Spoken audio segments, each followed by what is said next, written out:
A petition by Cindy Cisney and other Perry residents to add fluoride into the municipal culinary water system of Perry City. Excellent. So what we're going to do at this time is we're going to ask the council to open this public hearing, and there's a couple things we need.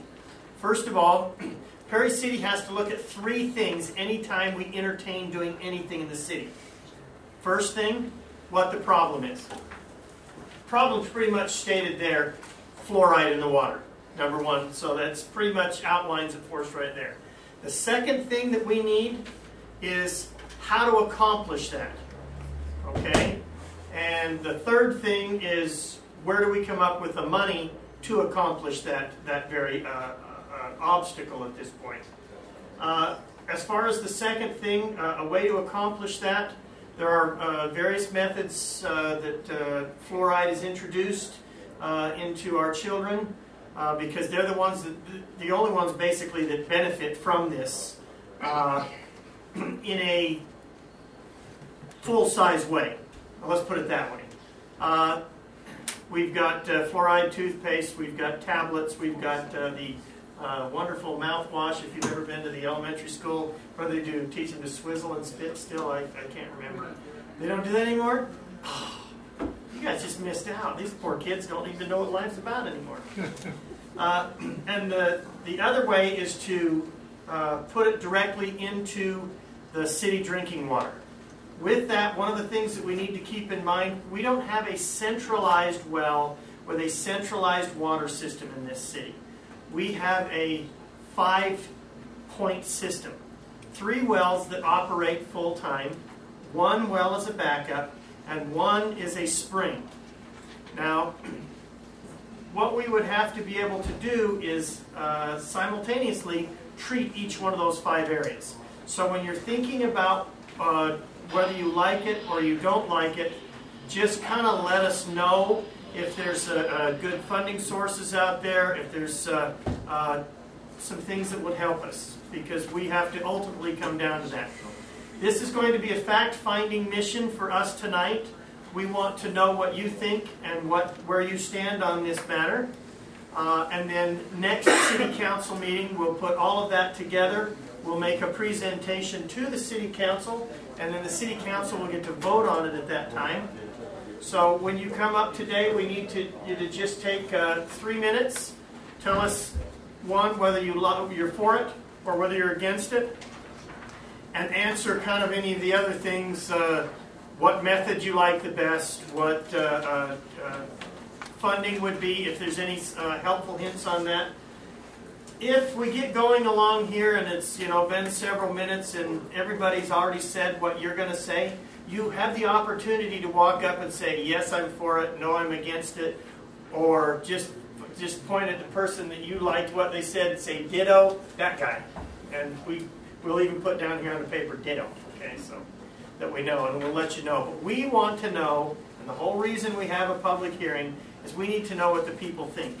We can't make decisions out of a vacuum. We need to be able to see what the citizens want. So at this time, we'll give you a chance to come up. You'll need to come up to the micless podium. We had a mic for it, but it was too loud, so we decided to just leave the mic stand there. Tell us your name. You can even tell us where in town you live and what you think on that. Please remember to be kind and courteous. We all are neighbors of one another. We really like that point, by the way. And we'll kind of move on from there. So I'll turn it over to the council for a second. If there's any questions or comments by the council, and then we'll ask the council to open the public hearing. Okay, I'll start with, I did a survey at the school. Oh, yes. Cindy, sorry. I'm the one who brought the petition. I had 82 people sign the petition. No, 84. 82 were in favor, 2 were against. I asked the dentists in town. I spoke to 14 of them directly, and I asked them the specific question, do you believe Perry and Willard should have fluoride in the city water? If kids go to the dentist 2 times a year for fluoride treatments, is fluoride still important? And every dentist I spoke to said yes and yes. They all believed that it was very important. I have a statement from the president of the Box Elder Dental Society. He said, we all know that brushing and flossing are important, and he kind of goes on there, and he says, we, here in Box Elder County, we the dentists see patients with a wide array of dental concerns and dental decay. The top the list in our children. There is no doubt the children from Brigham City has fewer cavities than the ones we see from other cities, like Perry, Willard, Corinne, and Tremont. Brigham City has had fluoride in their water for 40 years. And they said it's true that brushing is good, and fluoride supplements are fine, but fluoride in the water, the best way. And he says the cost is low and the benefits are very high. I have from the Surgeon General, he says the U.S. Centers for Disease Control and Prevention has recognized the fluoridation of drinking water as one of the 10 great public health achievements of the 20th century. An economic analysis has determined that in most communities, every $1 invested in fluoride saves $38 or more in treatment costs. And then as far as the cost goes, because that was one of your questions, how much does it cost the community to fluoridate the water? And it depends on the size of the community.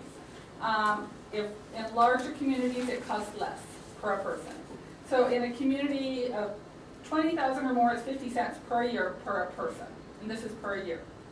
And for communities of 10 to 20,000 residents, it's $1. And for those living in communities of less than 5,000, the cost is about $3 a year per person. And so it's not a huge expense. They talk about the cost of tooth decay. I know my 3 minutes is going to end really fast, so I'm kind of struggling here.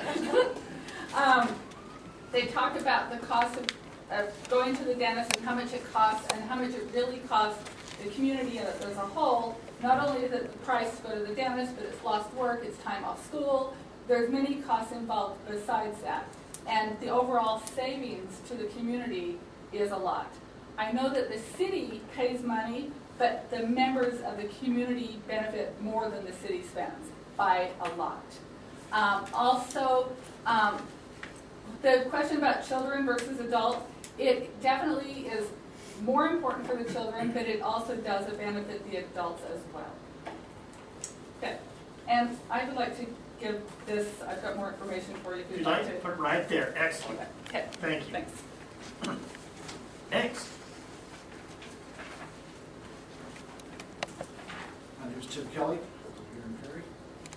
I'd like for you to be careful about what you're about to do as far as fluoride is concerned. The three most common forms of fluoride are calcium fluoride, sodium fluoride, and hydrofluorosalicylic acid. These are common forms of fluoridation for water. It is well known that sodium fluoride is a poison. And we need not say about hydrofluorosalicylic acid. It is also a highly toxic substance. I suggest you guys do your research very carefully before you put this stuff in the water. Thank you. Thank you very much.